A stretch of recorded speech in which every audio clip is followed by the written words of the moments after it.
I was sitting in a car, and you're like, God, my life sucks. I don't belong here. This isn't who I am, You're just like, I don't fit in. Oh, the squelch of yet more rain. Oh, it's done nothing but rain the last few days. I've tried to get out on this photo walk a couple of times, and each time it's just been sopping. Barney's decided to stay back. We went for an early morning walk when it wasn't so bad, and then the weather turned in again. I thought, poor old Barnes. He's not been on the show for a little while now, but he'd not thank me for dragging him through the mud. Literally, parts of it I've just walked along this path. I'll put some pictures on the show page. I'm keeping the camera in my bag just for the moment because it's just going to end up wet. But I've taken some pictures as I've been walking along. I'll make some more as we walk together now, but parts of the path, honestly, he'd have had to swim through it. In the background, you can't hear this, but honestly, I can hear ducks. That's the only bird that seems to be around today. He's enjoying it, that duck over there. Look at him, I'm having a great time. Hope you enjoyed last week's episode, where you and I journeyed to much warmer climes, the Gambia, for our, we initially called it a photo retreat, and insofar that we were retreating together as a group of photographers to West Africa, making pictures, enveloping ourselves in that world of creativity, unashamedly, and without needing to ask for permission to linger longer on a particular shot. You don't mind if can I make a picture? No? We got to move on, have we? Oh, okay. Yeah. That sort of thing happening. Well, that made it a retreat, but really I think the word could have been assignment. It was a packed 10 days, beautifully packed, and hopefully that came across in the show that you listened to last week. So we had part one and part two. Part one of the show was on the photo walk last Friday. The culminating part was on the extra mile. Which did, I think, reach an answer to the question I'd posed in part one, which was, what did I find in the Gambia, personally, emotionally, photographically, and weather-wise? Can't think of the word. Meteorologically, weather-wise, sunshine. That was one thing we found. So this week, it's a kind of part three, actually, in some ways. Sean Tucker starts his run of monthly appearances, answering a question that you posed initially, actually, about retreating with a camera. Not just grand trips like West Africa or Scotland, of course, which we'll talk about a bit later on, or India, as we're hopefully planning for next year, but those moments when you need to find a quiet place with your thoughts and a camera, perhaps, closer to home. The catharsism that comes with making pictures and shutting out the noise of this world. And let's face it, there's tinnitus levels of unwelcome intrusion when you consider all that's sadly happening in parts of the world. It's like sound soup on occasion, isn't it? But also today, as a guest alongside Sean, and I'm very excited about this, somebody who I've been hoping to talk to for a long, long time, who finds his own creative peace and, I suppose, catharsism as well, really, in retreating, though for Hans Johnson, that's not necessarily with a camera for making still pictures, though he does make videos. No, for Hans, his retreat is music. We use a lot of music in the production of this program, and the company that I use to enable us to license music in such volume, in a way that enables us to enjoy a wealth of incredible music from fabulous musicians all over the world, is a company called Artlist. And on that website, or distributor if you like, is an artist called Hans Johnson. Now, with the exception of our usual top-of-the-show music that you're thematically familiar with, so the one that you're hearing right now and the bit to come in a moment, everything else used today is from the composer Hans Johnson, and some of it I know you will recognise. I tell the story in our chat, so I'll not do too much of a spoiler, but I came across Hans' music before my initial trip to West Africa, not long before the world went into its quiet zone. His song Masai has been the soundtrack to my adventures in the Gambia, even though geographically the Masai, of course, live not in the Gambia, but within the countries of Tanzania and Kenya, which is a long way east and slightly south. Actually, so vast is the continent of Africa that as the horn, I can't say crow, it's got to be as the hornbill would fly, it would be quicker to get to Brazil from the Gambia than Tanzania and Kenya. Anyway, aged 5, Hans was recording himself musically with tapes. Remember those, kids? And a fascination for recording and music blossomed. Then later on, as a young adult, as you'll find out, he decided to take what little savings he had from working in a record store to buy a plane ticket to Kenya, driven by the world music that he was hearing. Within a few weeks, he was living with a Maasai family. I'll stop there because we will be talking about this in our chat. So today's guest is... well, he's not so much chatting about seeing the world, though he has, but hearing the world. And I think those two senses work beautifully as a partnership. You know me, I love sound and I love photography, and I partner the two in so many projects that I have, not just with video, but with still pictures too. We're a passionate lot, us creatives, aren't we? And I think that will come across today with a sprinkling of deeper emotion as we talk about sound in one particular part of our conversation. As I chat today with Hans Johnson. Today on the Photowalk. A friend that was dear and near passed on, who believed in me and said, look, I ran a successful business. I don't have an artistic bone in my body, but I see something in you that's really passionate about video. And he said, let me buy you a camera.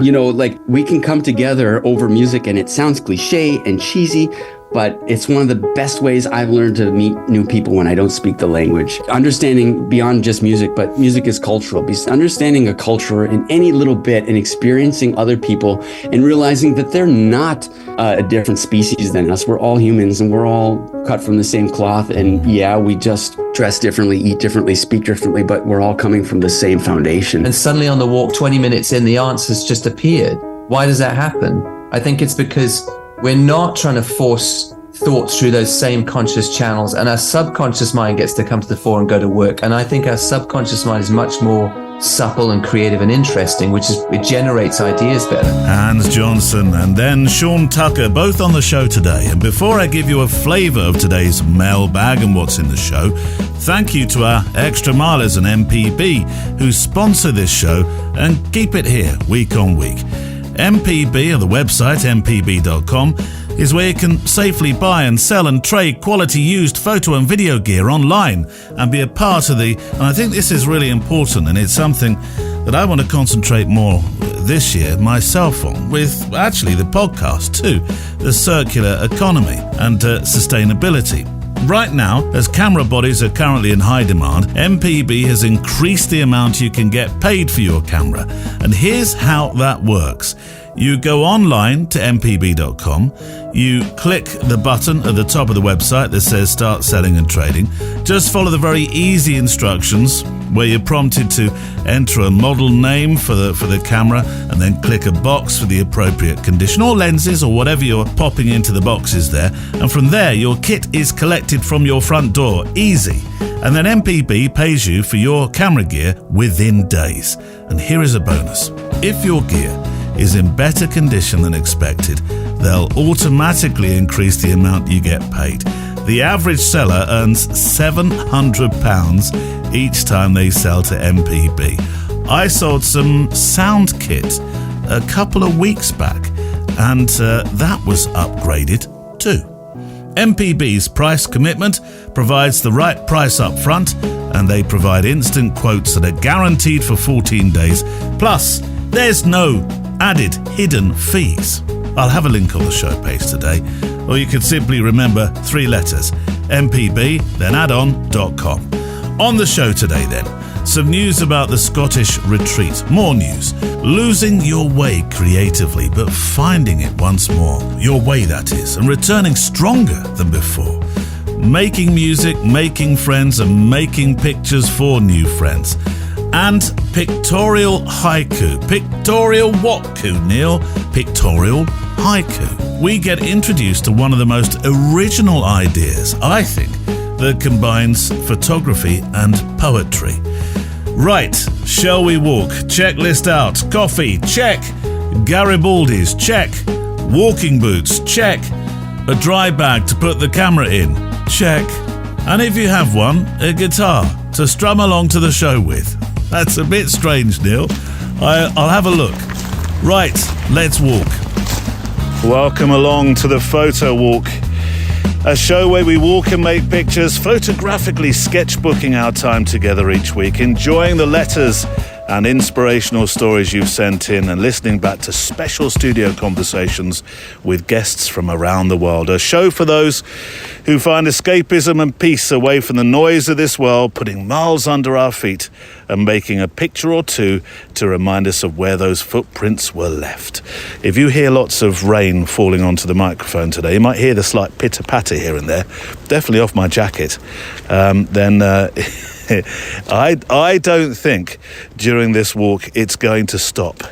But that does yield some photographs that you otherwise don't get on non-rainy days. Things like water drops. Now, I haven't got let me put your letters down. I haven't got a macro with me, a strong macro, so I'm not sure that, on this branch here, there's a lovely water drop that I can see that's about to go. Let me, 3.6, 1/2. Oh, go on. Oh, the big water drop went. See if I can find another one. I could be chasing water drops for the next few minutes. Let's try this one. Now, last week, or a couple of weeks ago in the Gambia, I was using Fujifilm's new X100 and with its 40 megapixel sensor, of course, I could punch in a little bit more. So I might have been able to do something more with that water droplet than otherwise I can with my trusted X100V. But I'll keep looking for big water drops. Right, to the mailbag. I feel like we should have one of those swirly things like in Batman. To the Batmobile. That bit, you remember? With, who was it? Was it, is that John West? The original Batman. Not John West. That's the tuna company. That's Matuna. That's Matuna Lunch, that is. No, not John West. Who was it? Adam West. Yes. Adam West. To the Batmobile. Am I on my own with that one? I feel like I am. Maybe it's the rain. It's got to me. To the mailbag. Anyway, this first one, fairly recent letter. And in that we're talking to Hans Johnson about his travels and a little of his video work, this is one from Jason Hansen. Similar letters, weirdly, just in different places.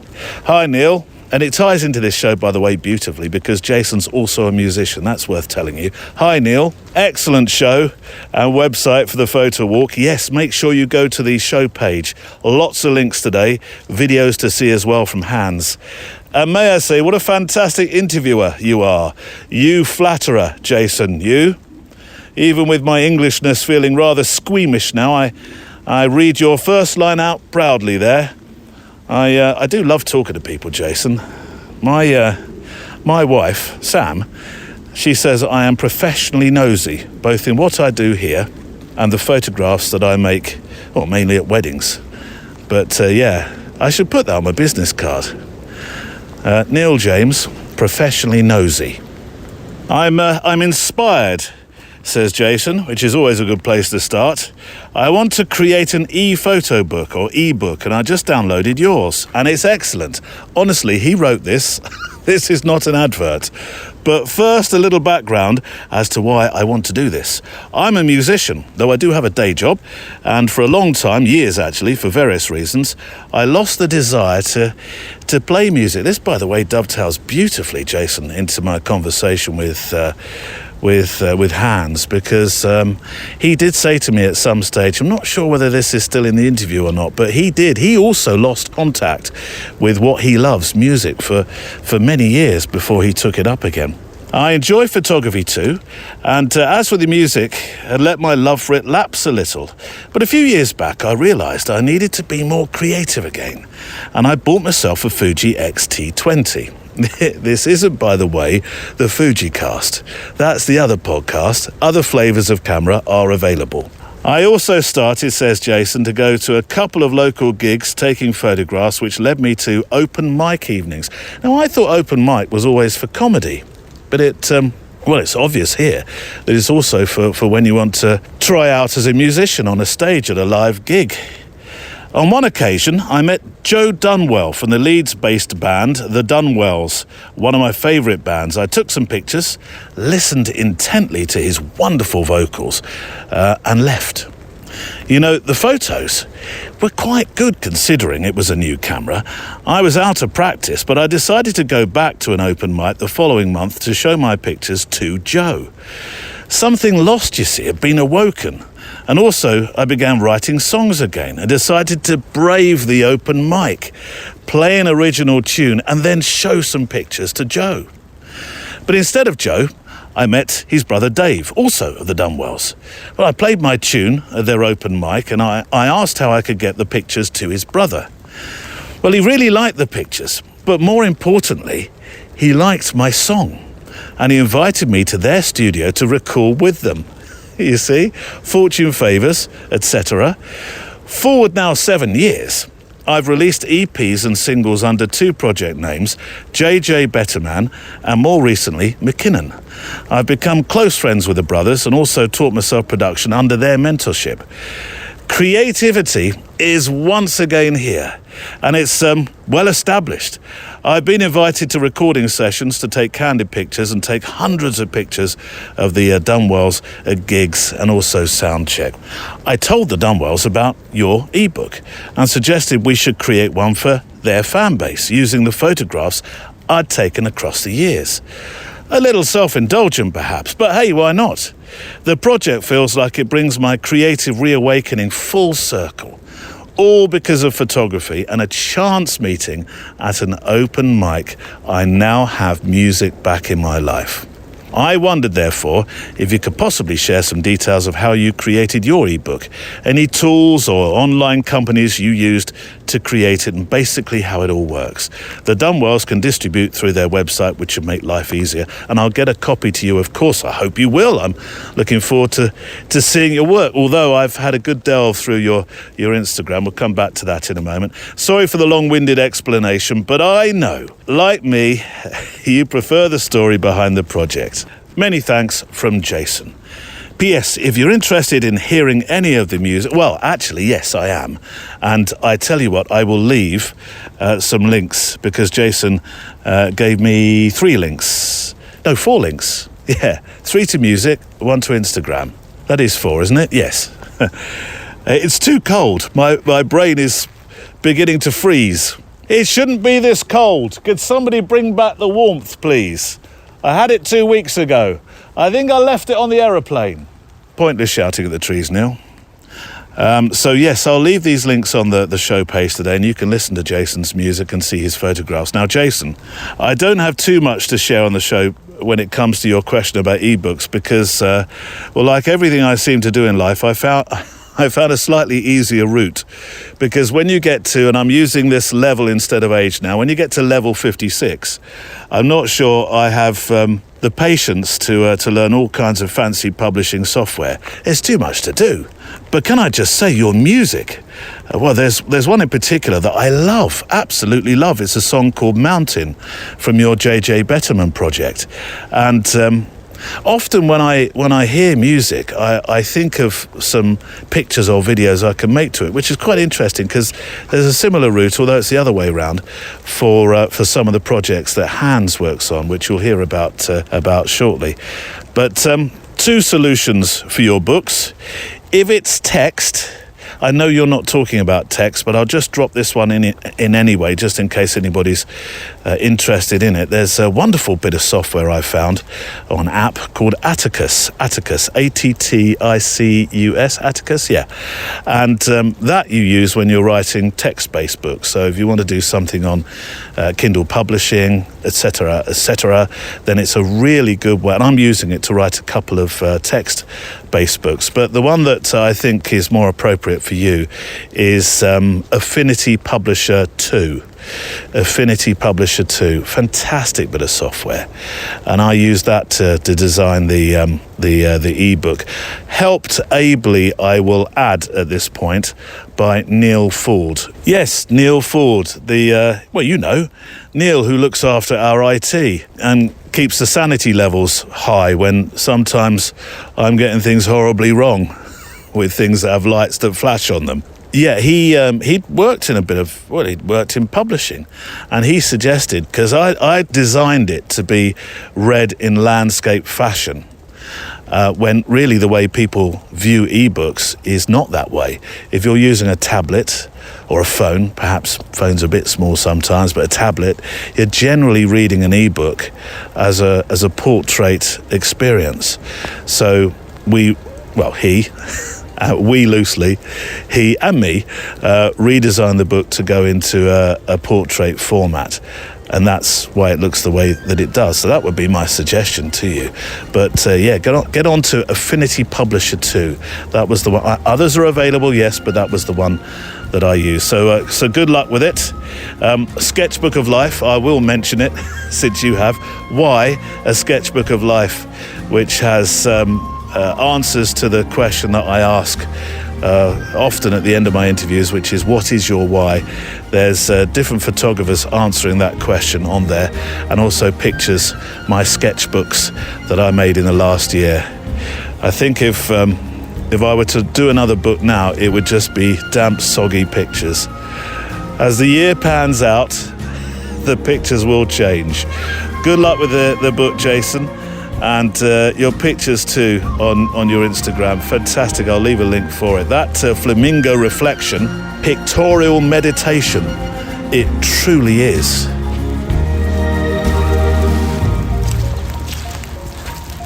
If, like Jason, you would like to write into the show, I'd love to hear from you. It's always great to have the pictures that you make from your photo projects. To send your emails to stories@photowalk.show. stories@photowalk.show. If you're sending your pictures in, if you can resize them to 2,500 pixels wide, that would be fantastic. Thank you very much. Just a quick mention.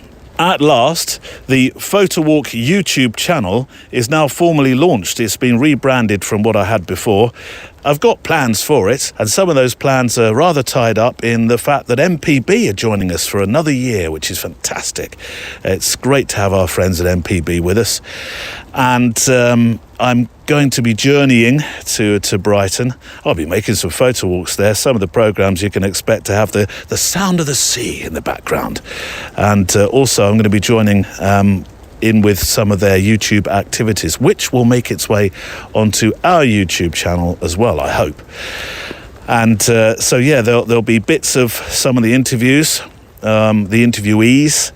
I probably won't put full-length interviews up there, although there's some feature interviews to come that I recorded a while back, actually, that will be going onto the Photowalk YouTube channel. The new X106 film is on there. I did... loosely, I did a review. My mate Mullins said that my review, what did he describe it as? Or he will do it actually on Monday when you hear it on the FujiCast. He said, no, I made a review. He said, you did art. Not quite sure what he means by that. It was a review. I talked about the camera. Anyway, it's on there. And there'll also be a film that is more specifically about the Gambia. That will be on there as well. That's coming soon. I am in production with that one. So, that's there. And to my guest now, Hans Johnson, with Sean Tucker sandwiched in the middle today. I've introduced you to Hans at the start of the show, of course, so I'll not need to say too much more because he's going to tell his story. But I would like to say that I'm a soppy old sausage at the best of times. Music really moves me, like it does so many folk, I'm sure, in so many ways. It's very difficult to describe, but there was a moment in the Gambia, and I described this on the Extra Mile, part 2 of the Gambian photo retreat. There was a moment where I was in amongst a festival that was ongoing, the Kankurang Festival. And the music at the Kankurang is just amazing. It's vibrant. There's so much going on. There's stamping. There's dust being kicked up. There's drumming. There's singing. It's just fantastic. Now, even though I'd been to Africa, various different parts of the continent, I'd never been in the middle of this I could just probably describe it as a melee, a beautiful melee of everything just happening, and the senses being bombarded with this fantastic music, this rhythmic music. And it was, I found, a really, really moving moment. I was genuinely moved to tears. As I said in the podcast, there must have been a lot of dust. No, it was real tears. I was moved. I was genuinely really moved. Music does that to me. I'd challenge anybody during that moment, photographing within the dancing going on, not to have been moved in some sort of fashion. Now, we don't often step out of photographic questioning, and guests sounded a bit weird. We don't often step out of talking about photography. That's better. But there are so many reasons for talking with Hans, not least that you know him already through a lot of the music that you hear on this program. And I do believe that sound and pictures together is such a potent force of form of expression. It's the glue. The music is the glue that holds everything together for me, beautifully and sensitively, I may just say. So here's Hans Johnson, part 1 of 2 parts today.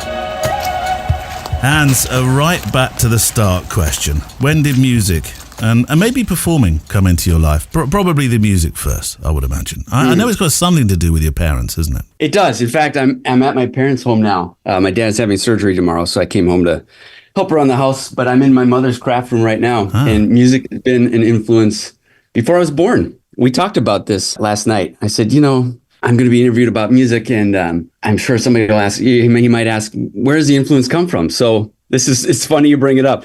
She told me that when I was in the womb, she read somewhere that babies can hear. That the fetus can hear music early on. Yeah. So she made it a priority to put music on when she was pregnant. Classical.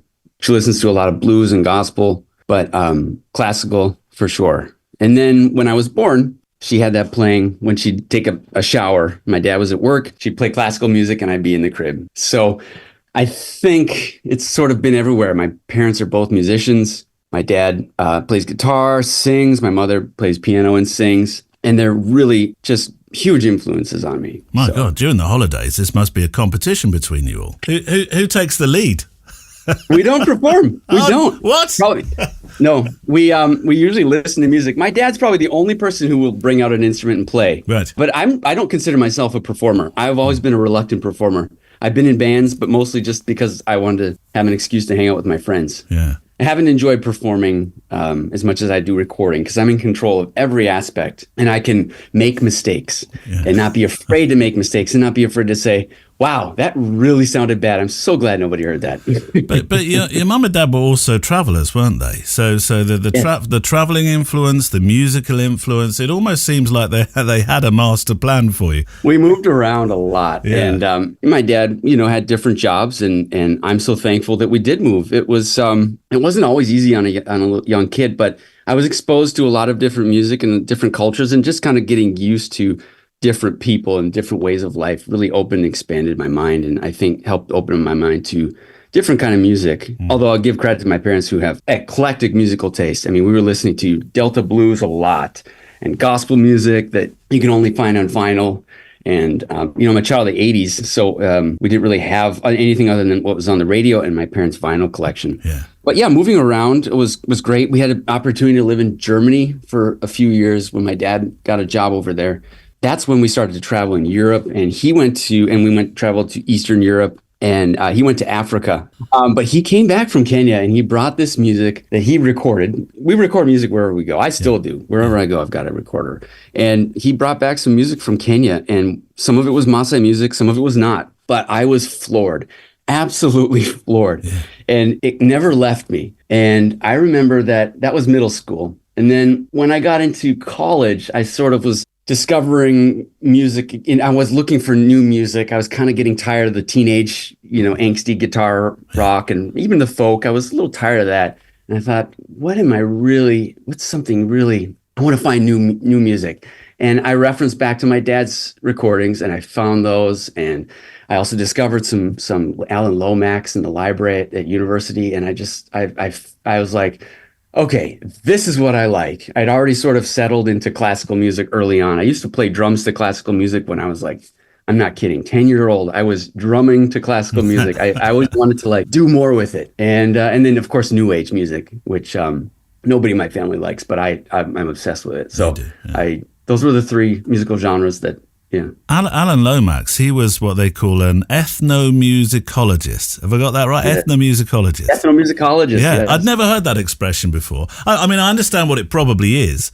I'm assuming now that you are the new breed of ethnomusicologists. Oh man, I don't know. I wish. That was something I was very interested in when I was in school. I ended up doing anthropology.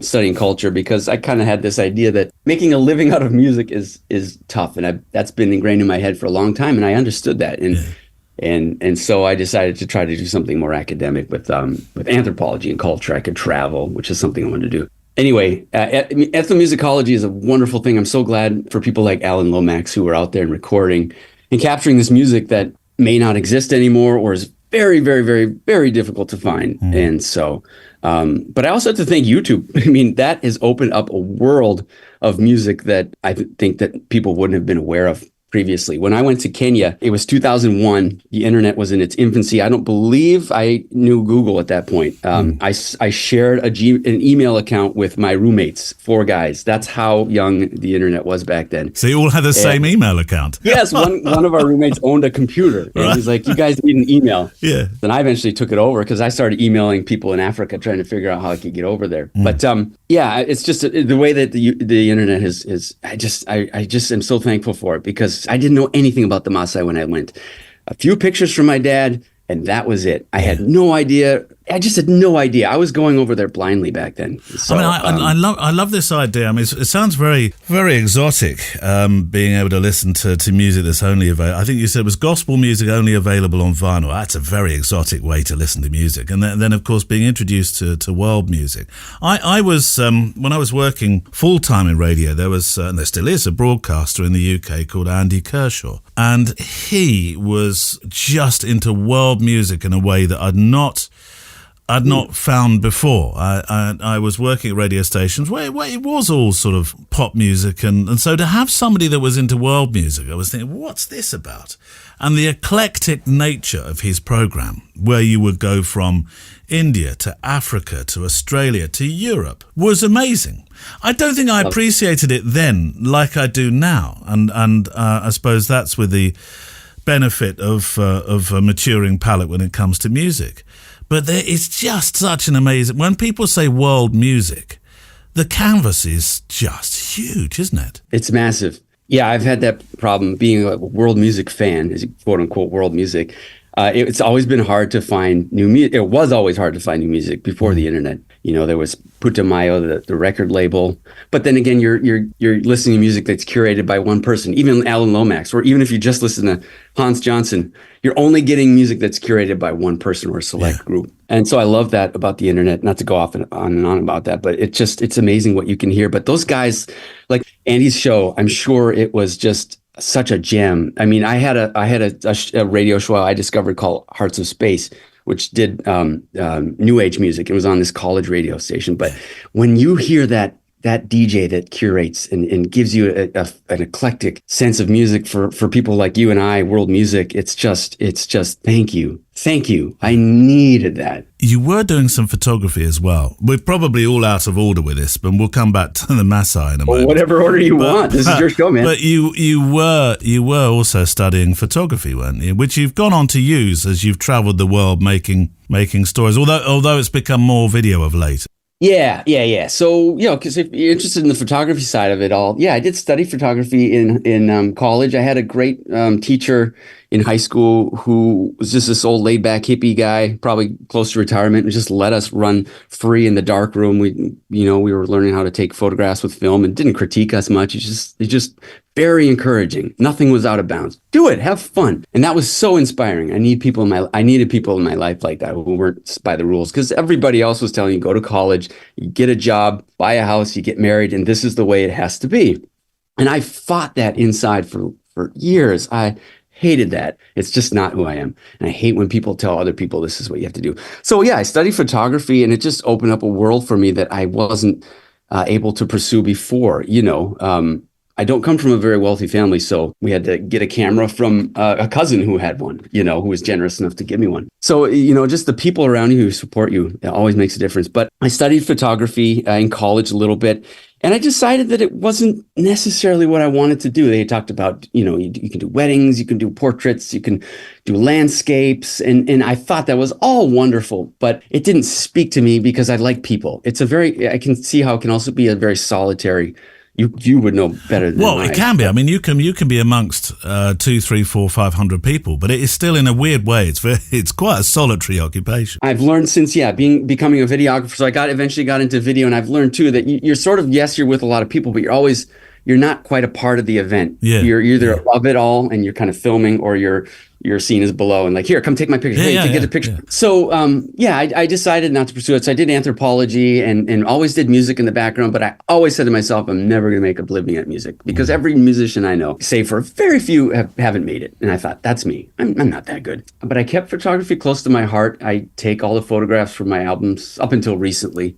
Now I've been using people who are much, much better than I. But videography was something that spoke to me because I love cinema. I was somebody who I didn't play sports. I stayed home and watched movies or made music. And the combining of music and cinema is something that I've always dreamt of doing, but didn't have the tools for until much more recently, when sample libraries became available from companies in the UK like Spitfire Audio. Where you can play a whole orchestra on your keyboard. So, and then I discovered video. Again, I was a broke young man, and I had just somebody who believed in my talent and told me, old man, but a friend that was dear and near, passed on, who believed in me and said, look, I ran a successful business. I don't have an artistic bone in my body, but I see something in you that's really passionate about video.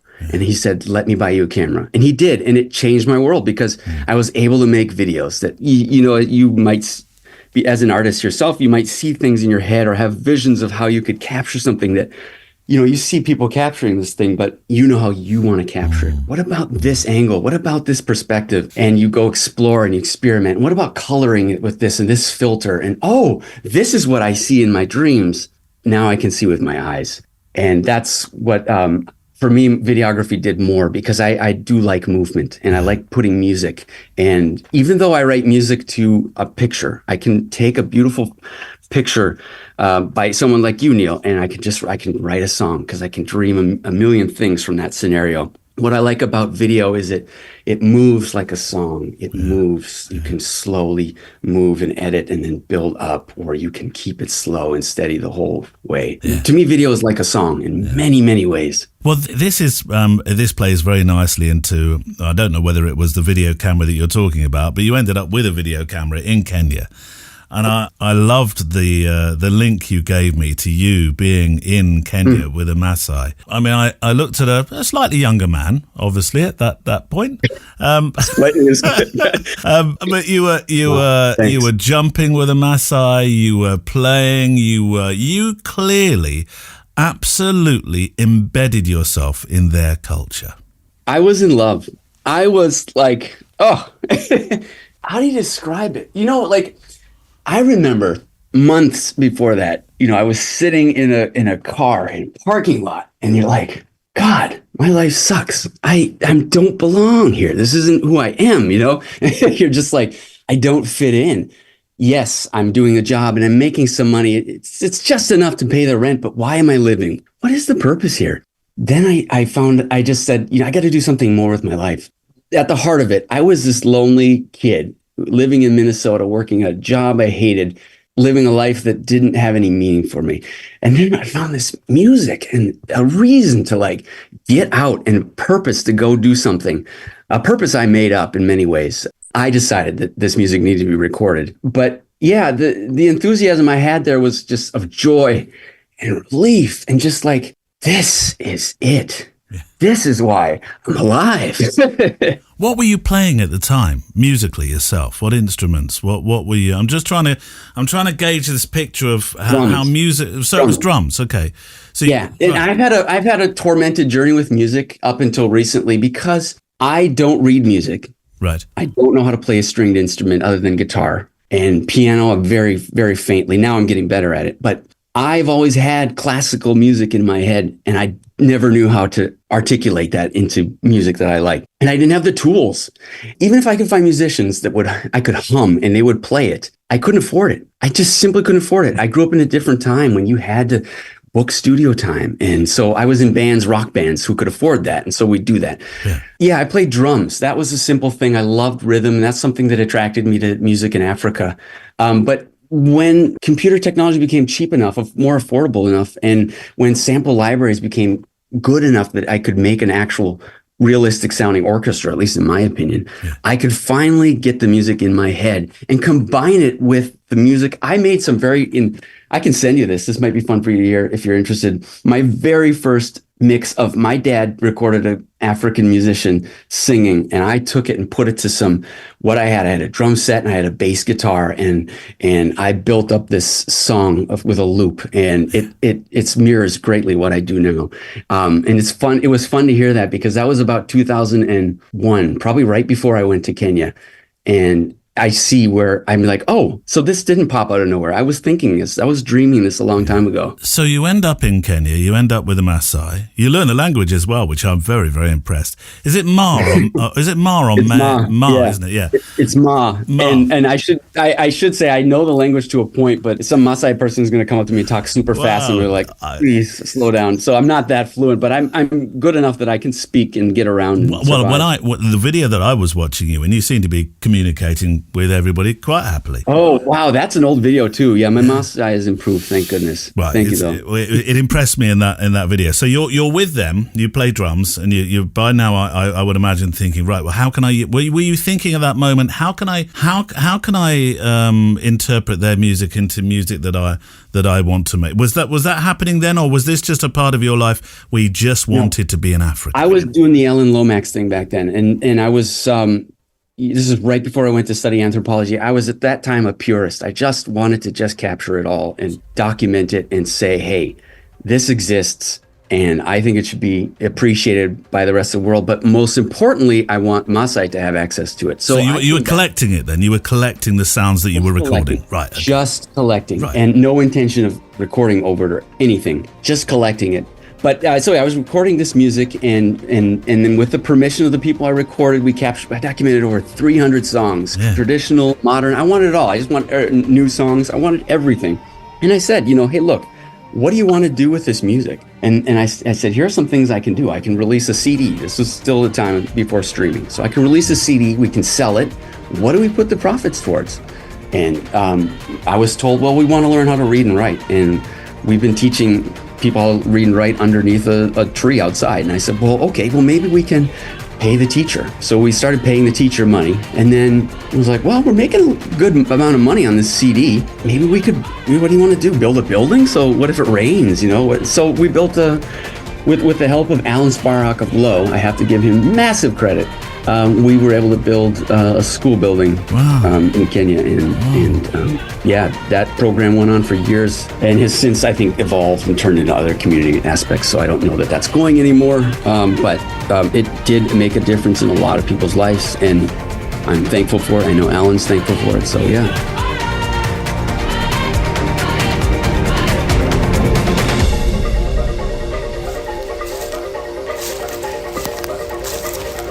and Hans Johnson will return for part 2 shortly. If you'd like to send your letters in, I'd love to hear from you. The address to send them to, the email address is stories@photowalk.show, stories@photowalk.show. If you're sending your pictures, as I said just a moment ago, actually, 2,500 pixels wide, please. Fantastic if you can optimize to that. If you can't, don't worry. I will do the heavy lifting, as I say. Looking ahead in the year now, we have a second week of the Scottish retreat coming up, where we travel again to Inverness to stay on a working soft fruit farm with access to its own shop selling homegrown and local produce, but within reach of the most beautiful historic landscapes, towns and cities. The Lochs, of course, you will expect us to be visiting Loch Marie, which we certainly will on one of the days. It's a highlight of my year. It really is. Interestingly, I'm about to talk to Sean Tucker in a moment, and we talk about retreats and we talk about workshops. And I think in some respect, as I was listening through it, I was thinking that maybe I undersell the idea of workshops insofar as what did I suggest? That some people might feel a bit workshopped out. I didn't mean it to sound quite the way I did. Because when you mix the two, workshops and retreat, actually, it's a wonderful soup that can produce the most fantastic creative outcomes. And that's what I found the Scottish retreat to be. This probably is more like a retreat than when we went to Africa, because there are moments where you just drink in the scenery and just being calm and being with each other and sharing photography and photography stories. It's the 5th Photowalk retreat. It celebrates the feeling our podcast, I think, brings to this community. It's an opportunity to escape the noise and spend time with like-minded photographers. And we'll be embracing new creative challenges, including darkroom skills, which some people might already have, but it's fantastic to return into it. I love it. Creative writing, learning how to make sound a part of your stills photography, and enjoying a breakaway as we encourage, talk with, eat with, laugh with. We laugh a lot. And of course, walk with each other. I'm really looking forward to learning some new skills with you. Some mini workshops during our event in a way that we've not had before. The writing, I just know I'm going to come home wealthier for learning from a professional writer. And I really want to make a print in the darkroom this year that says so much about the beauty of this wonderful country, Scotland. So go to the website if you'd like to come. Places are selling now. We've already sold the first week, so there's 2 weeks. I've decided to do 2 weeks this year.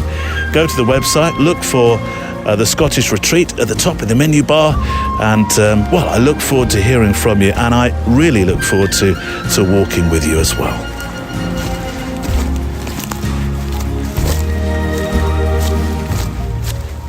All right, let's make a picture along the path. The rain seems to be, there's a bit of let up at the moment, so let's put the letters down there. I brought the camera out. It's a blue sky, featureless sky, I'm afraid, not much going on there, as you would imagine, the sort of day that I'm describing. Oh, there's rain all across oh no. What's that going to look like? There's a little rain spatter across my lens. I've wiped it. Let's see what that does. 1/2/5, 3.6. Oh, 640 ISO. There we go. That's where we're walking today.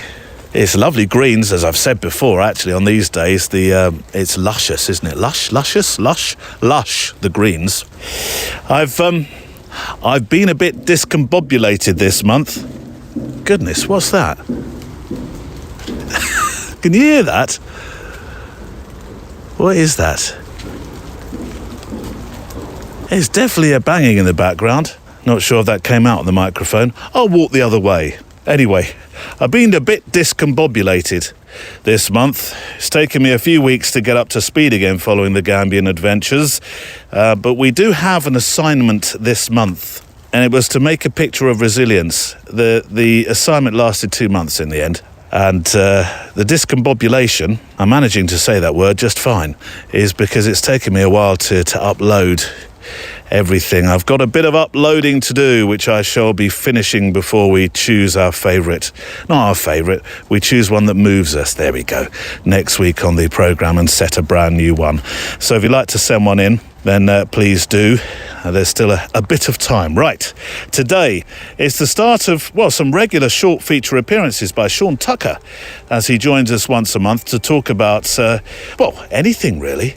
Anything that I might ask him, or better still, through your questioning, things that you might like to know about or from Sean as well. Some topics, some subjects. That's what I'd really like this to become. The community asking Sean questions.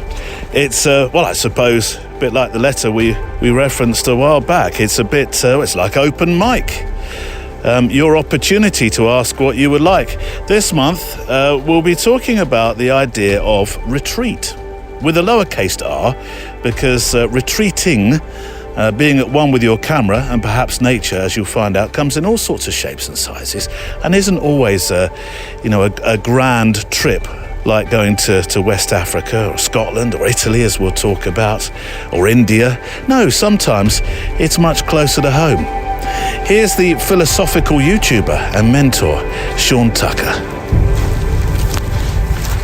In terms of retreats, Sean, both you and I have, I'd say, a degree of experience in this now. You with your Italian ones, which one day I am going to come on. Yeah, you have to. Yeah, definitely. I've heard so many good things. Margaret Soraya is perhaps your best ambassador for those that retreat. She's also our best retreat goer. She really gets retreats. Yeah. Well, what are retreats? I mean, if I can mention the African or the Gambian, I do get told off, actually. I got told off in the Gambia for it. And it was, I took this on the chin, because somebody said to me, look, Africa's a big place. You can't just call it the African retreat because everything is so different. And I did moot you as an example at one stage. I said, well, look, if you're coming to the Gambia and expecting the photographs that Sean gets when he goes to Namibia, those beautiful scenes, this is not that.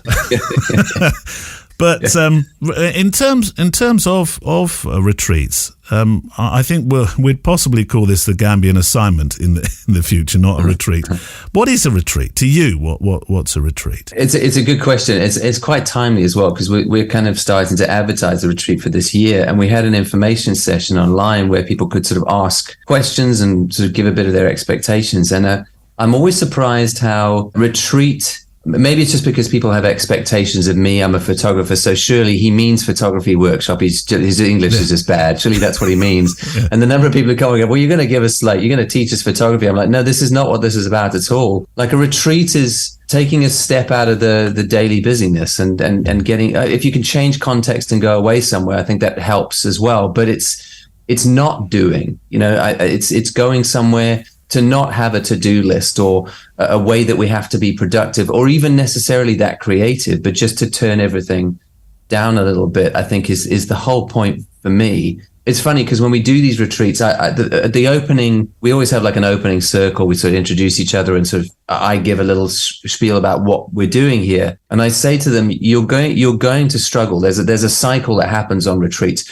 For a good 2, maybe even 3 days of this week, those first 2 or 3 days, you're going to be trying to work out what to do. And you're going to be looking for a way to be productive, and you're going to be anxious about, I'm not doing enough, or I should be doing something.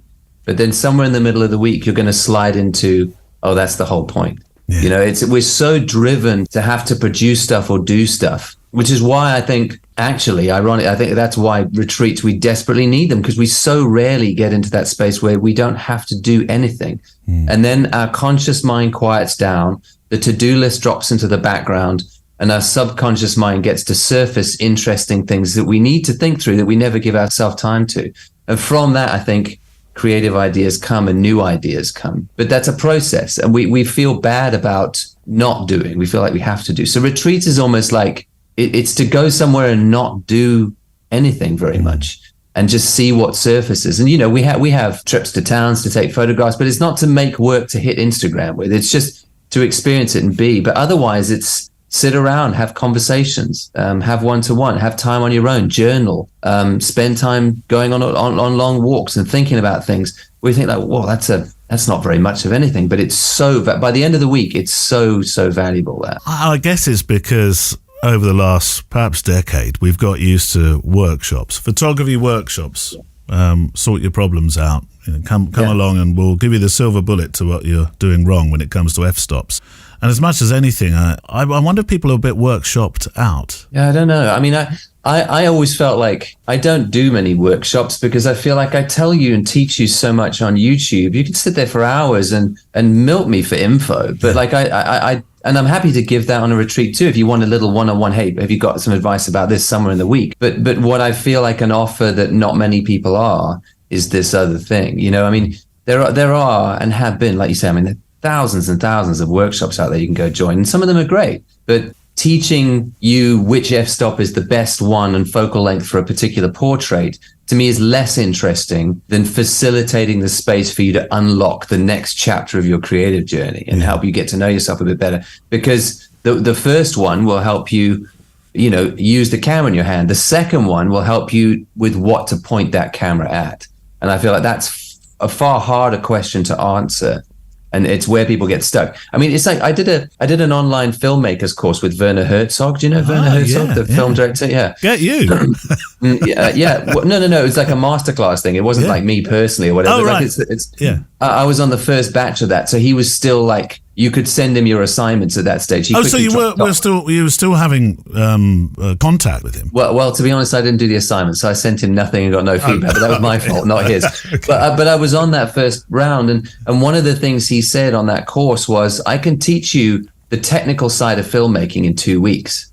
He says, what you're going to really battle with is what to point the camera at and what stories to tell. That's the hard part. So the book that he recommended we read was a book called The Peregrine by J.A. Baker, who was a guy out of Essex. And it is just a book describing the peregrine falcon in Essex. That's it. That's the whole book. He says, if you learn to see like this guy sees, you'll be an amazing filmmaker. It's got nothing to do with how you use your camera or anything else. And I think that's what retreats do well, is it, one, helps you look inside and get to know yourself better. But the other thing is it helps you start to pay attention to the world around you in a different way that's not trying to produce something.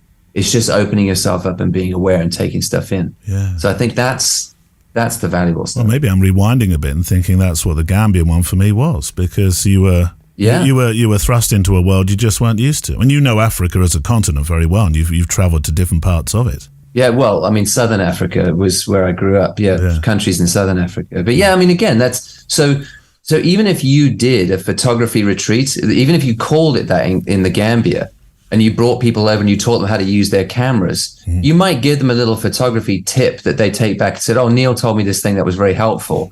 But I bet you the stories they'll tell and the value they take out of that trip is just being in a completely different context. And it's not necessarily a photograph they took. It's the experience of being in that place, how that shifts your perspective and changes how you think the world. You'll probably come back with a brain fizzing full of ideas that have nothing to do with, oh, well, Neil said 2.8 on my f-stop was the way to go, and that changed my life. It didn't change your life. It gave you a tip. But the Gambia probably changed your life. Yeah. That got you thinking differently. Well, this leads very nicely, actually, to a question that's come for you. And that's what I'm hoping these conversations we have, Sean, will be about, that give people an opportunity to ask you questions about life as much as anything.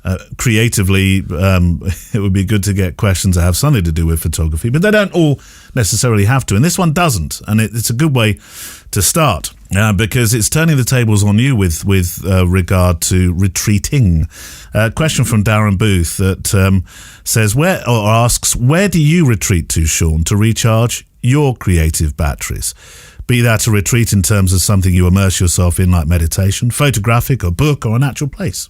Yeah, so I mean, I used to make a habit of, and I still try where I can, to sort of go away for at least 2 or 3 days a year on my own, not part of a group or anything, just me. And that's with no agenda. I'm not trying to make a video out of it. I'm not trying to get a bunch of images out of it. I've done different things in the past. You know, I did.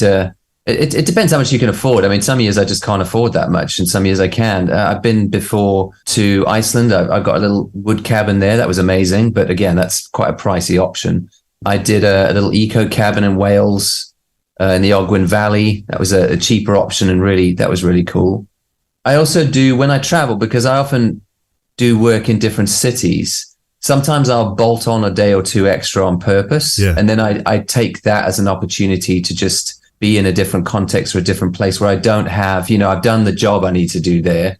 And I won't really tell people I'm around for those extra couple of days, just so it can be me just wandering around, often just listening to music or listening to podcasts. And of course, I'll take photographs on there too, but I'm not trying to produce something. It's not for a portfolio. I'm not doing work. I give myself a couple of days off in a different context. But if it's not going away, because I know that's often an expensive proposition for people. I'm really lucky in that I live in a part of the country where there's lots of natural beauty around me, and I get to, Whitby's 40 minutes from me, so that's quite a regular. I'll go through to Whitby just for an afternoon. This is the other thing I think when we say retreats, we think, well, it's got to be days out of my calendar. Yeah. I've got my friend Debs, who's been a friend since high school. She calls them micro retreats, but she used to say, so she'd be, have a really busy day at work. She's like, I'm going for a micro retreat. I can't handle this. And she'd go for an hour for lunch, just somewhere nice, or go sit by the river. That was their micro retreat. Yeah. And you can do that. I think we underestimate this idea of just creating a bit of space in the schedule, just in the normal run of your day. So either an afternoon running down to Whitby, or I can take, if I felt I'm getting a bit of cabin fever because I've been in my house for a few days just working, I'm like, I need to take 2 hours this afternoon and go for a long walk on the moors or something. And that's really helpful. And I try where possible, because I don't have a commute, to at least take a half hour to an hour walk every day where everyone else might be commuting. I've got this lucky situation. I don't have to go anywhere. My commute is 10 meters from my bedroom to my office. It's not very stressful. So go for a walk instead. And those walks are times where, again, I'm not trying to produce anything or do anything.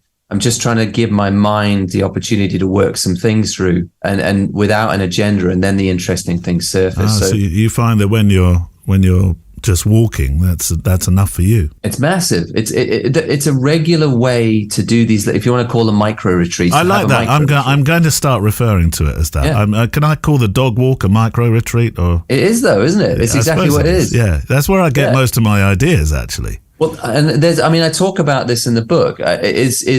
I think it's why we get our best ideas in the shower, for example, because it's the one time in the day where we don't have a screen in front of us. We don't have, stimuli coming in, or a television on, or the radio on, or something. We're just out.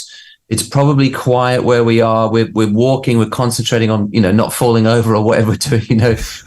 We're properly in the moment. And I think when we're in our conscious mind, we're trying to work out solutions to problems. You've probably had this experience, like when you need an answer to something and you sit and you try and think about it. Yeah, it doesn't work. No, it doesn't. If in English, we call it racking our brains, and racking was a medieval torture device. We're like trying to force an answer through the same channel, and it doesn't come, and we wonder why. But then we decide, I can't do this, I can't work it out. And then we go for a walk, and suddenly on the walk, 20 minutes in, the answer's just appeared. Why does that happen? I think it's because we're not trying to force thoughts through those same conscious channels, and our subconscious mind gets to come to the fore and go to work. And I think our subconscious mind is much more supple and creative and interesting, it generates ideas better.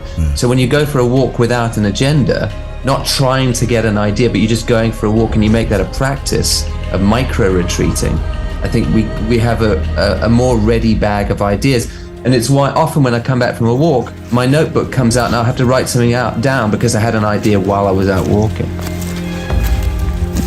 And my thanks to Sean Tucker.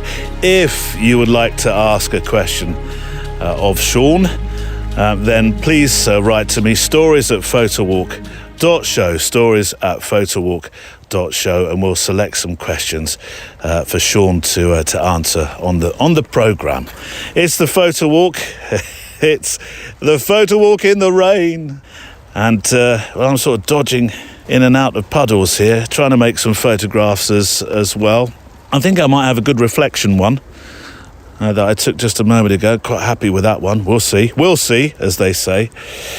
This is another letter that works so well with the subject of music today. Music and pictures, that is. It's a letter from Chris Hughes, so it is, in Melbourne, in Australia land. Dear Neil, we live on a small acreage around 30 kilometres, that's about 18 and a half miles for you, northeast of Melbourne.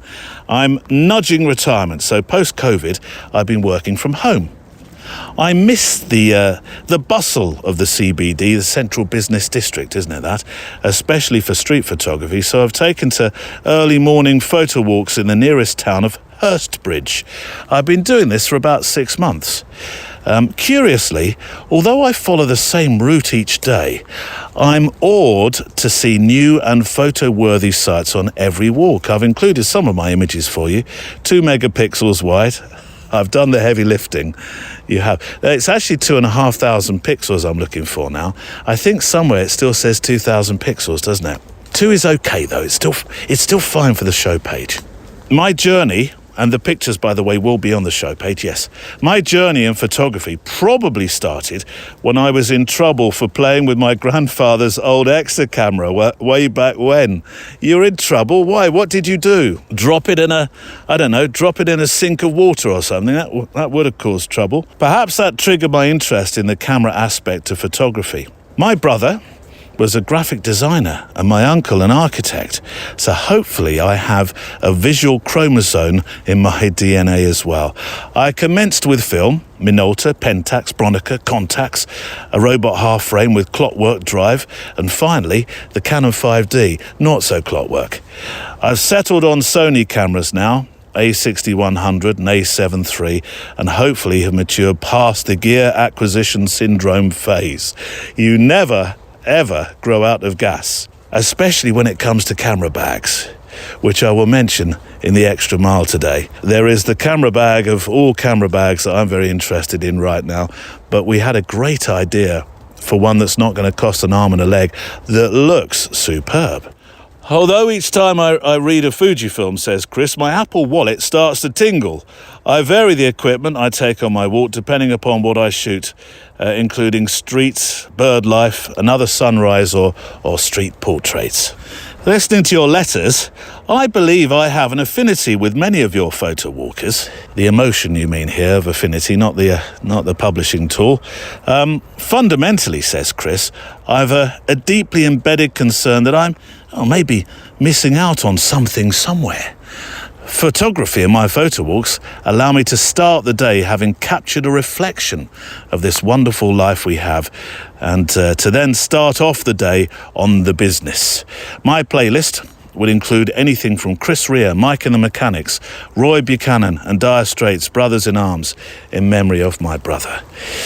Have you heard, he says, of a haiku?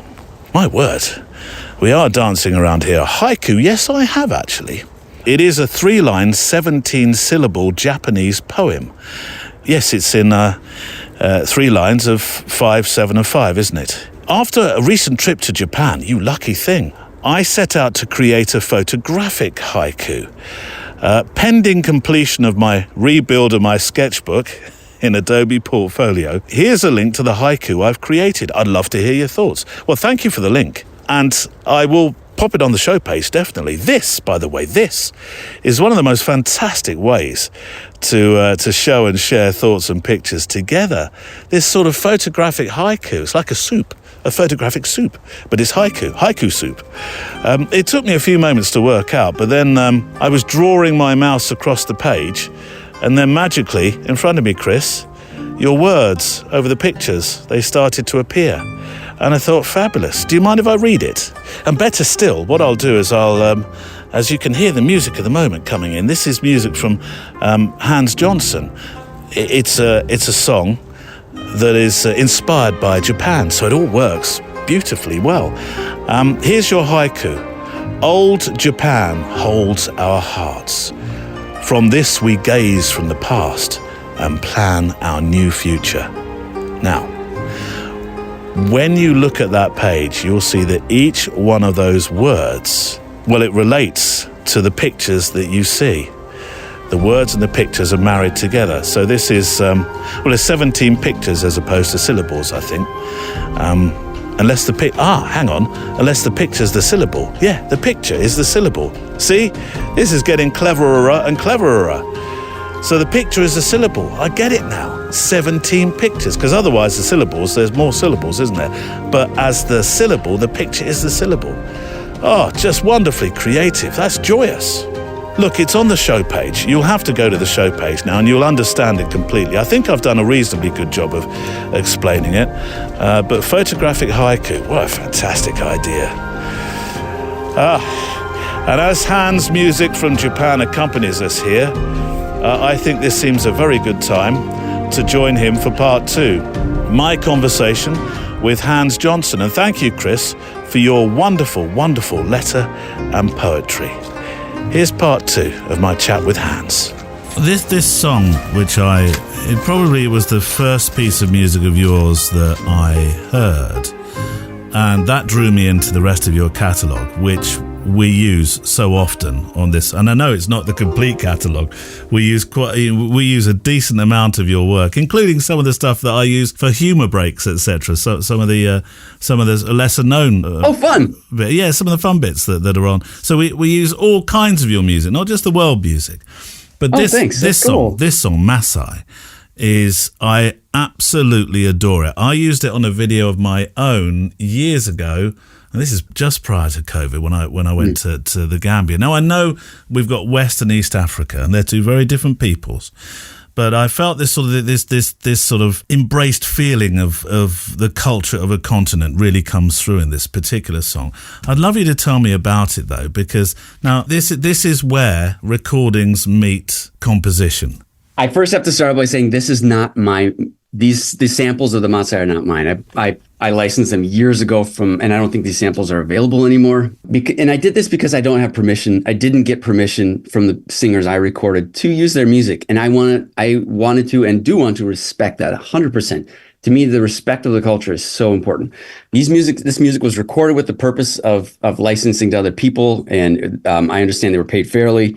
And so I felt good about that. That's my caveat in the beginning. I footnote. Yeah. Having said that, I was looking to make a video about Maasai culture. I never ended up making it, but I wanted to have a song that felt inspirational and built up to a climax of this video about Maasai, the people, the culture, the people I've gotten to know over the years, the people, broadly speaking, that I love. I have friends and they've become my family. And it's like I wasn't born on the wrong continent, but I found another home. So this song really came from the heart because it was my first real mix with symphonic music and traditional Maasai music and rhythm as a drummer. I wanted something with a beat.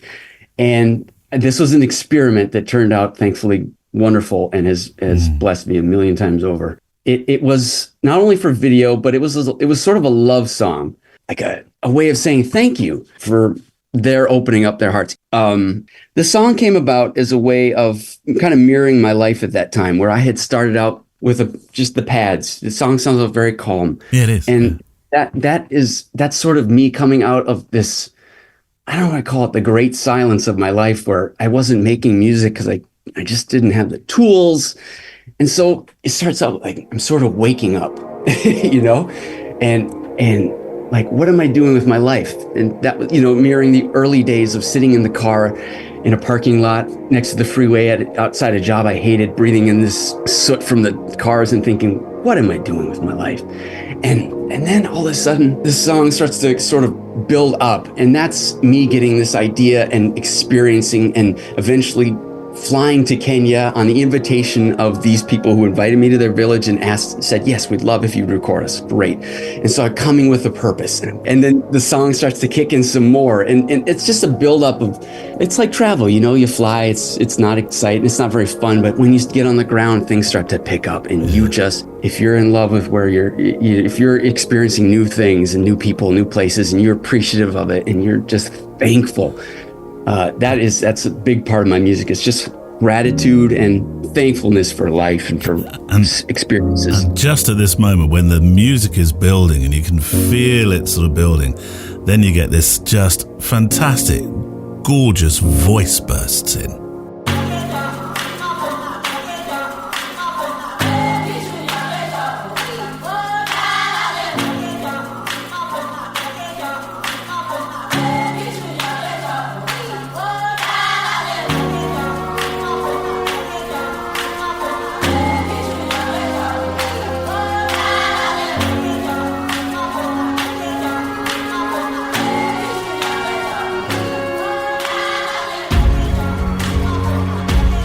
there's another song that I used in last week's episode, the episode about our time in the Gambia, and it was Nina's song.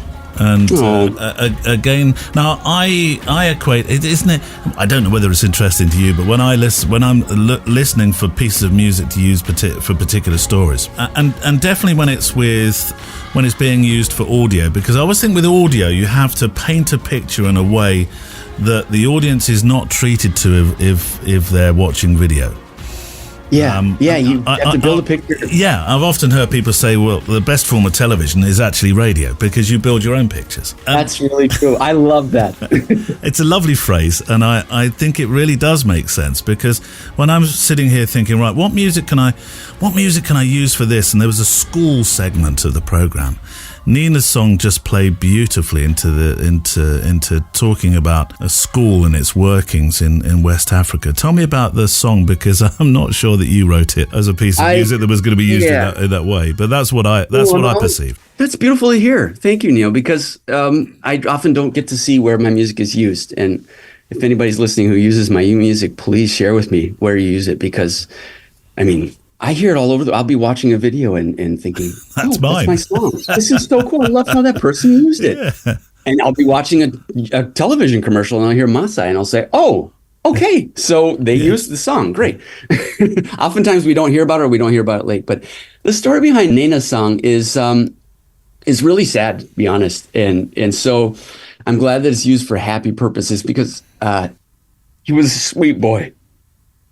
So when I first went to Kenya, Nina was the son of a good friend and just a sweet boy. Didn't speak English, but we got along. I was a young guy. I was 21. He was probably 10 or 11. So we kicked the football around. I taught him how to play Frisbee, and we didn't communicate. He would, when his dad was busy, his dad was my host that first trip.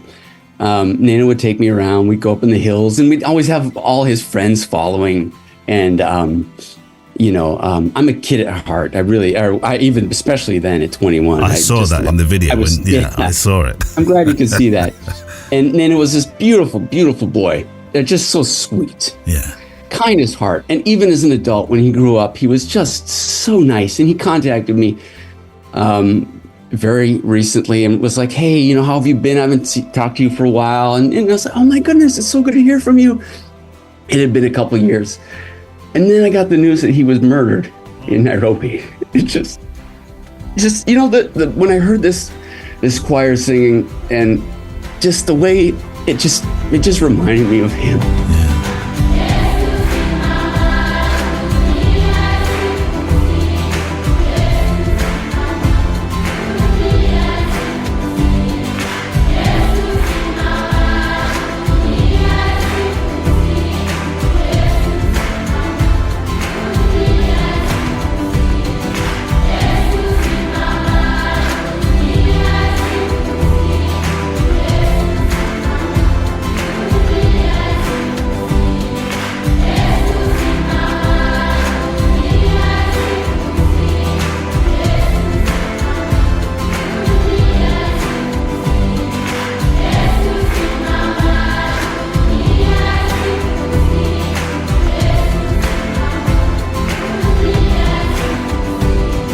So I'm so glad that that you're able to find usage for it that's happy and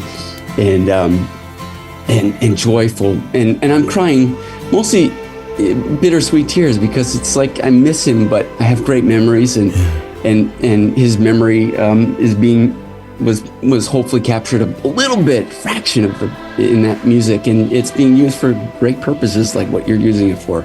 And I think music is a great healer and a great cathartic outlet for people. I'd probably have depression if I wasn't a musician, being able to make this stuff, because it just brings you to a happy place and a hopeful place and a thankful place. Yes, we lose people we love, but we should be thankful for the time we've had with them, and thankful for the memories that we can continue to look back on and say, okay, this is why I'm alive, and this is why I need to be less upset about this late flight, or this delayed flight, or this thorn I have in my foot. Life is too short, and we really should be thankful for the people and the places and And I really think that that's where that song comes from, is gratitude and love. Your music is not just about being in Africa. There's a larger world out there to explore. Yeah. Where do we start? I mean, we could be here for a month of Sundays doing a program about each individual track, and I'm sure you'd have stories for most of them. But let's talk a little bit about these travels. Nomad, Middle East. Oh, I love that. I feel like I'm there. I've never been to, I think, the area where you probably were inspired to compose this piece of music. You're smiling for a reason, I know. Oh, I've always dreamt of going to the Middle East. I fell in love with Lawrence of Arabia and documentaries about Petra and, very generic filtered tastes of the Middle East. But I've always wanted to go somewhere. And so that was, I think, a lot of my music is created out of yearning for something that I haven't quite experienced or maybe not. And Nomad was, honestly, there's nothing very deep behind that. And then I wanted to capture a world of sounds on that album. That particular album is my first release. And I wanted to capture something from all over the globe. I took a map and I said, okay, let me try to write a song with elements of this culture and this part of the world. And Nomad was part of the Middle East, and like I say, I've always wanted to go.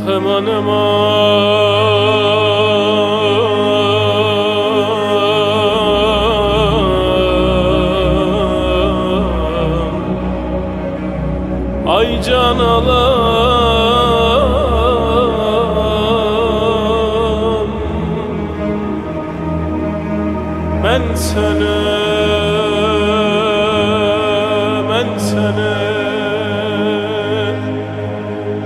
ben sene bekleyerem ben sene bekleyerem daim bekler olur. I want to quote you, if you don't mind. I'm a passionate advocate for cultural understanding and respect for indigenous cultural knowledge, especially when it comes to care for the environment. I hope that my songs are a reminder that music can be a powerful force for cultural understanding and greater peace in the world. Never more has that been needed than at the moment. Music is a really strong currency, isn't it? Music is, if not one of these strongest currencies. You can relate to somebody who's different than you if you are open to music. Two musicians from Palestine and Israel, or America and Afghanistan. I mean, we can come together over music, and it sounds cliche and cheesy, but it's one of the best ways I've learned to meet new people when I don't speak the language, other than hand gestures and smiles, is you can bring out an instrument, or you can start singing or humming along with somebody, singing your song, they sing yours, and you join in and you share. In Togo, I was with some musicians who I didn't speak the language with, and they had some drums, and they showed me some beats, and I did it, and then they drummed over it, and it just reminded me that maybe I'm getting a little old and a little more. The world is becoming a little less exciting as it used to be. I've had a lot of firsts, but in those moments when you're sharing music with somebody, it's sort of that it helps, as a musician, it helps me go back to that feeling of, wow, this is new and this is exciting and this is a new culture I get to learn about, and maybe they'll learn something from me, and hopefully we can gain something through it. I think understanding beyond just music, but music is cultural. Understanding a culture in any little bit and experiencing other people and realizing that they're not a different species than us. We're all humans and we're all cut from the same cloth. And yeah, we just dress differently, eat differently, speak differently, but we're all coming from the same foundation. I really believe that if we respected other cultures, we would have greater respect for the environment, because we'd realize how much the environment means to a lot of people, especially indigenous cultures. And we'd have greater respect for each other. I really think that we wouldn't elect leaders that are set on destroying people. And what's most important to you during this election, people ask. And so the economy, it's that. For me, it's a lot about the economy, but it's also about foreign policy and your environmental status. How are you being conscious of other people who you're affecting? I'm an American, and I come from a country that arguably is the most influential country on the planet, and our elections have consequences around the world. And the things we do, the policies we set within our own country, the amount of pollution we allow affects other people. I know women. I know women personally. I can name them all and more, who have to fetch water for miles and miles when there's a drought that is caused by pollution, not just by America, but we contribute massively to it. We are having a direct effect on the world. And so I just think we need to understand other culture to better appreciate each other, and for peace and for, preservation of what brings peace and happiness and health to other people. And we all benefit from a healthy environment. And I think music is a great foot in the door to opening up broader shared interests and understand. I would imagine One Planet is that, isn't it? Your video, One Planet, that you made, beautiful. Yeah. I mean, that sort of that brings it all together. People of different places. I mean, that's if you wanted to jet around the world without leaving a footprint, there's a way to do it in that particular video, in that song. Yes, One Planet. A lot of times the titles will come to me after I'll have a working title. I might have called that song or like Happy Song or Tuesday Evening Song, you know what I mean? Yeah. And then eventually it starts to come out, I add instrumentation, I write a verse, a chorus, a bridge, and I realize, and I start to get a vision in my head of what this could represent. And it doesn't have to be anything in particular, but One Planet is just me, a way of my saying, hey, we're all the same, just like you say. Yeah. We're just slightly different, but please, let's understand that we're all similar and we all have the same needs and desires, and our children and their children will be inheriting this planet and this love or this hate that we're spreading.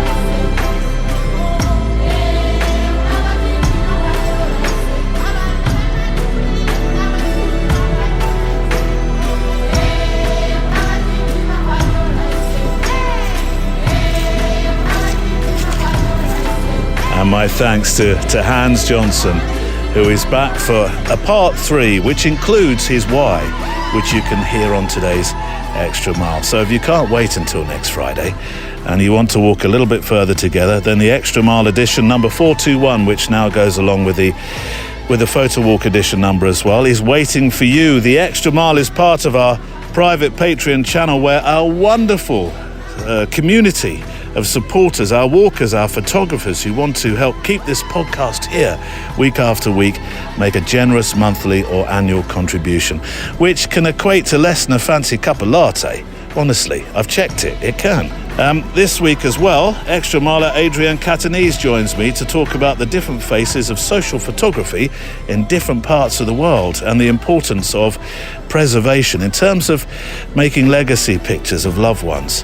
So here's a taster of what's to come on this week's Extra Mile. Probably my favorite characters on any wedding day are older people and children. Yes. And I don't personally have children, but I love to photograph children. Yeah. I think that children also, once they kind of get wild and crazy, the adults often follow suit in a good way. They get on the dance floor.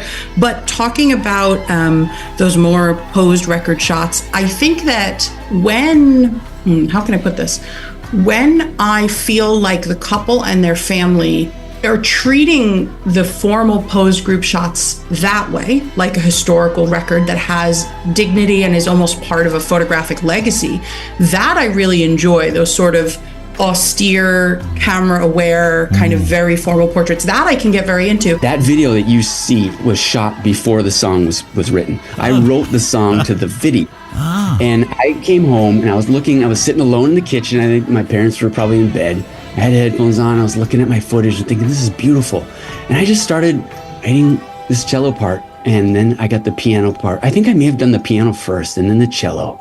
And I wrote to the vision. I just played the waves over and over again. I looped that footage. And I just thought, let me write to the rhythm of this video. Our PS to the show is to come. But before that, we need a play-out song. A song to make some more pictures to, or perhaps walk to and think about what's been said on the programme today. And it is from Hans, of course. This song is so beautiful, it really is. And again, it features the sounds of people who are a part of our world, just like Masai and Nina's song. This one is called Found.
Hans Johnson with Found.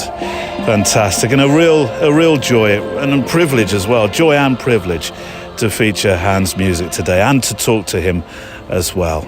Just a few closing thoughts before the PS. My sincere thanks to you if you are about to become an extra miler or you are already an extra miler. My promise to you, I say this each week, but I genuinely mean it, is to keep building this community of kindness, a safe place to share our thoughts and our photographs, of course. My thanks to Neil Ford, who looks after IT, Andrea Gilpin, who's across Instagram, and Kelly Mitchell with Emily Renier, who look after our Facebook members. Write a postscript for the show. Now, I mean, come on. It's got to be about music today, hasn't it, this PS? These final thoughts.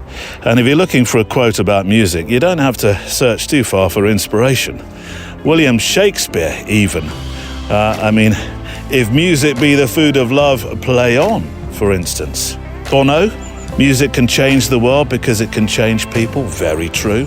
Frank Zappa, music in performance is a type of sculpture because the air in the performance is sculpted into something. Oh, marvellous. So you can have those ones for free. I usually just do the one. But now I've chosen today's PS to come from an American singer-songwriter called Gerard Way, who said, and this really is a truism when it comes to music, Remember the first time you went to a show and you saw your favourite band? You wore their shirts and sang every word from their songs. You didn't know anything about the scene or the politics, the haircuts, what was cool. All you knew was that this music made you feel different from anyone you shared a locker with. Someone finally understood you. This is what music is all about.